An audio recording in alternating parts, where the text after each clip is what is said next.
Proverbe 24 au verset 16 nous dit « En effet, 7 fois le juste tombe, mais il se relève.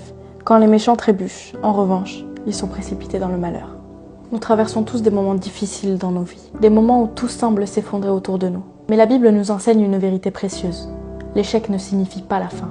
Le verset que je viens de vous lire nous rappelle que le juste peut tomber à plusieurs reprises, mais il se relève à chaque fois.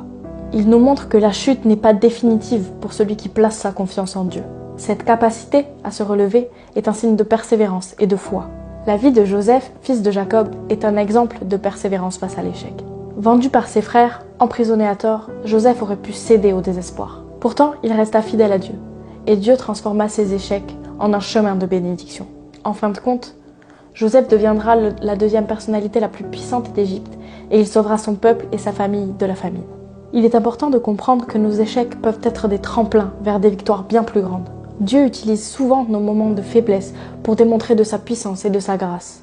Comme l'a écrit Paul dans 2 Corinthiens 12 au verset 9, « Ma grâce te suffit car ma puissance s'accomplit dans la faiblesse. » Reconnaître notre dépendance envers Dieu dans nos moments d'échec peut nous fortifier et nous rapprocher de lui. Alors mon frère, ma sœur, ne laisse pas ton échec te définir. Rappelle-toi que chaque chute est une occasion de se relever avec la force et la grâce de Dieu. Comme il l'est écrit dans Philippiens 4,13, « Je puis tout par celui qui me fortifie. » En Christ, nous trouvons la force de surmonter les épreuves et de transformer nos échecs en témoignages de sa gloire. Médite ce message, que Dieu te bénisse et te fortifie. Amen.